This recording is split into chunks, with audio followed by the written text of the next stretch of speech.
Yo, shots fired. yo, Aisha, I got a question for you.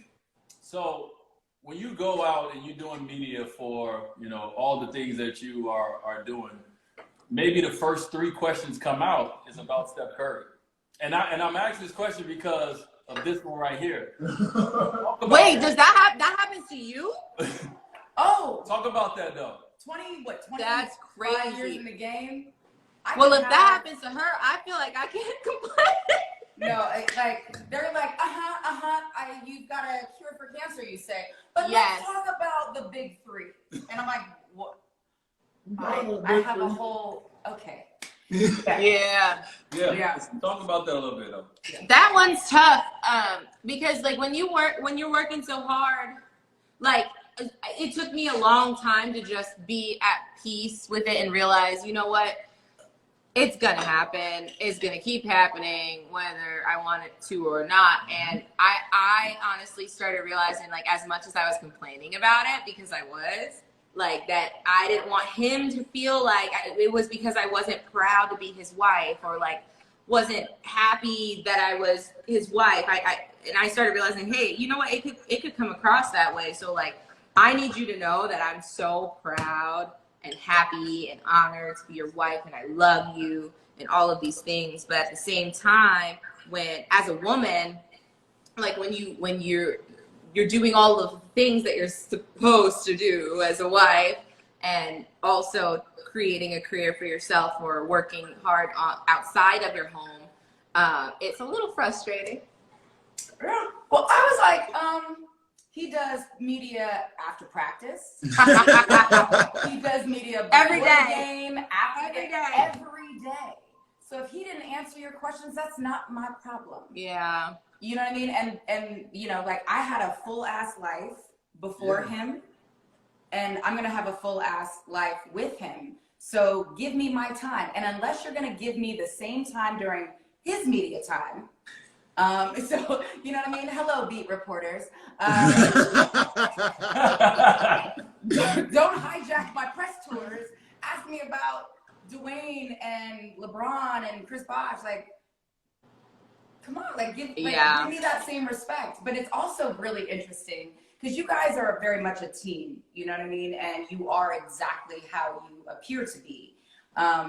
So have you ever noticed that you get the questions about balance? How do you balance it all, right? But you're a team, and Steph never gets the questions about balancing because the expectation is he doesn't have to. That's your job to balance. That's very true. She gets that. I told him every time. Asking him. No, even from a parenting standpoint, like, I could show it with my kids to the game, and it's like I'm the best dad. That's a great part of like your parenthood and creating experiences for your kids, and I love those moments. But the reaction is that's some like grand gesture type of situation. Versus she walked in with the kids to the game, they took a picture, they was like, that's what she's supposed to be doing, like the whole vibe. And so there's a weird dichotomy when it comes to that, and like. Yeah, it's like people don't realize that this is a partnership. Like, we're in this together. We're both trying to balance it all. But like he's tired just as much as we're tired, and vice versa.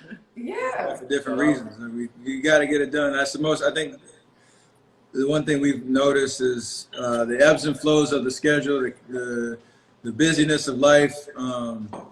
And as you go through, like, we have hard times with it at times because there's so many demands, and like, it's not, we know we're doing amazing things and we're blessed, so we always keep it in perspective.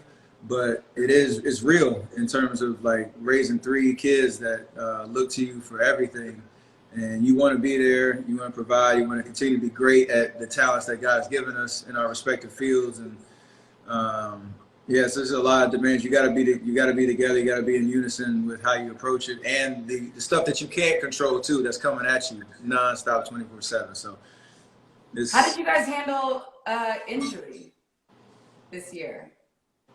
I loved it, actually. I mean, to be honest, it was a weird. Stephen. I was coming into the season like I'm ready to go, like, prove all these people wrong, talking about it's our rebuild year and all that.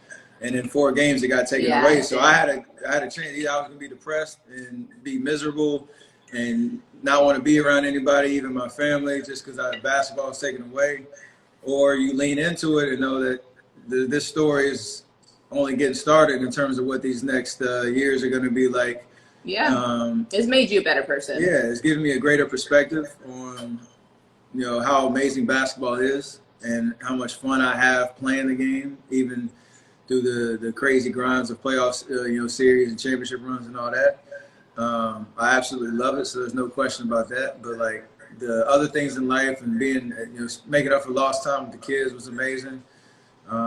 Leaning into the off-court stuff a little bit so I can set a foundation for all the things we talked about earlier about, how amazing those opportunities are. And I'm going to be back next year ready to go. So that's when I say I loved it. I got to lean into some other stuff because basketball was taken away.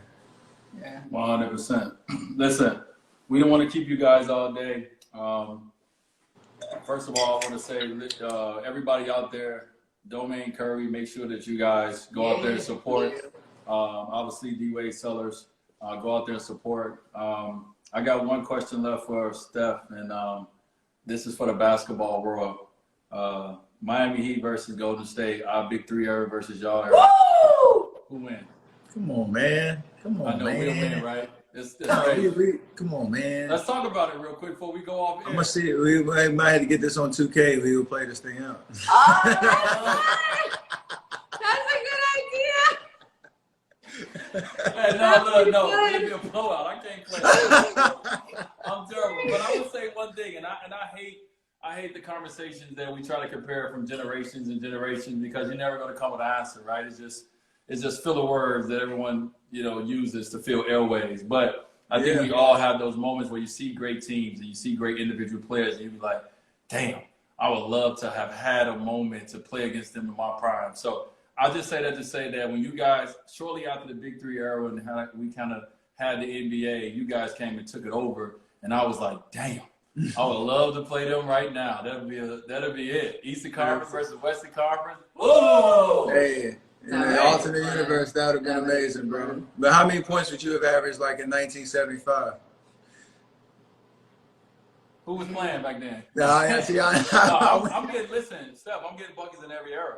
Exactly, but I'm getting buckets in every era. I can play tough. I can play the tough game, or I can play the no defense game. I can go to the hole and get up and pick myself up, or I can play no defense. Whatever y'all want, I'm out there getting buckets. Absolutely. Now, I can't shoot from half court, but I'll find a way to put that ball in the basket.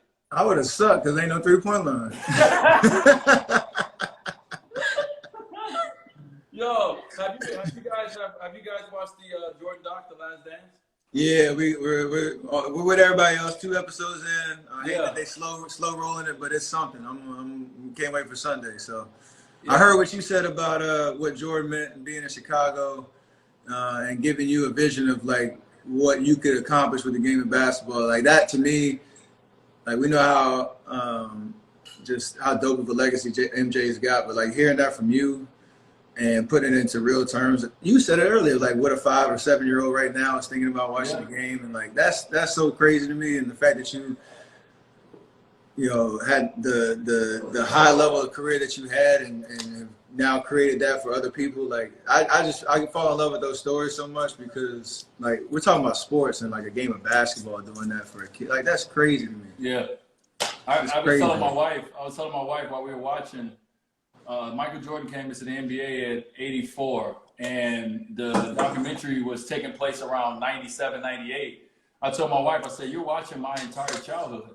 That's crazy. You know what I'm saying? I was born in 1982, and by 98, I was 16 years old. So you're watching my entire childhood, and without the Chicago Bulls team, I would not have had the vision that I had to become a NBA basketball player, and the vision of Michael Jordan to try to do the things that he did, and want to become one of the greatest players to play the game. So I give so much credit to the 91 Bulls team, because without them, like I remember being a kid sitting in front of the little 12-inch TV we had, and when they won a championship, I remember saying to myself, like, that's what I want to do. That's the feeling I want to give to my family, the feeling that the Bulls gave to us. So without them, bro, I wouldn't be here. So, man, I'm in heaven every Sunday. I can't wait.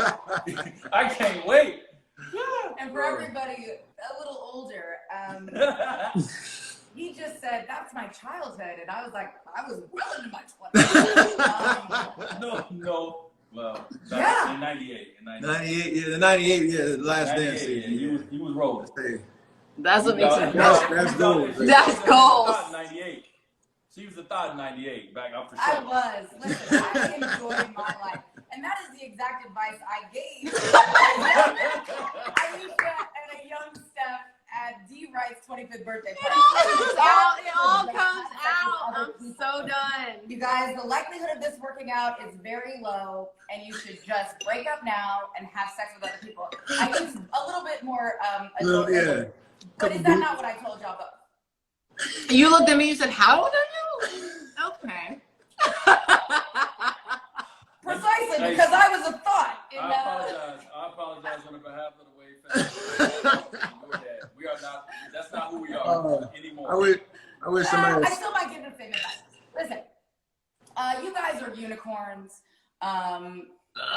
Like literally, there are very, very few people that I've met who have been consistent. I've known you guys well over a decade, and there's a lot of people who talk about faith, and there's a lot of people who talk about moving the culture forward, but something isn't real somewhere, right? And when people are like, "Are they really? Are they real?" And I'm like, yes.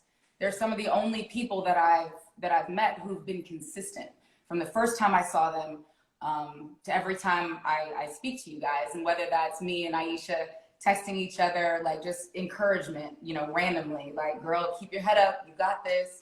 And she, returns the favor. You guys have been consistent. And I wish more people understood that it is possible to be people of faith and also wanting to move the culture forward. Those two things don't have to exist separately.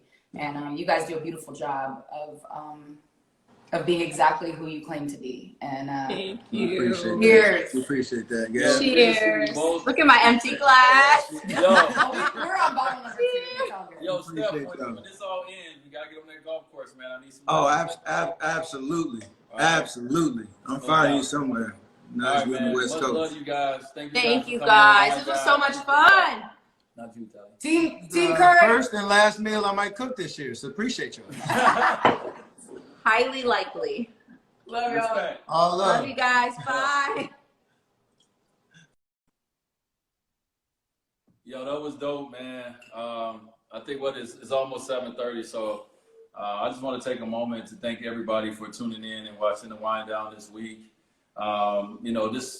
This is all about conversation. This is all about having fun, and getting to the end of the week, you need something to kind of take your mind off of everything that's going on, in the world right now. So hopefully a little wine, a little laughter, can do that for everyone. So thanks for tuning in for the 5th episode of the Wind Down, and hope to see you guys next Friday as well. Go buy some wine. If it's my wine, if it's the Curry's wine, if it's anybody's wine, go buy McBride it. sisters, Enjoy get it. that black girl magic. Yes, enjoy it because it's a beautiful thing. So we're about to drink all night. And, This is about support, right? It's not just about supporting famous people. It's about supporting one another. We all have something to contribute. So dip in somebody's live, dip in on somebody's blog, or however you can support your neighbors, your friends, your family. That's what it's all about. So cheers. Love y'all. peace. Shoot. Ooh, Bria.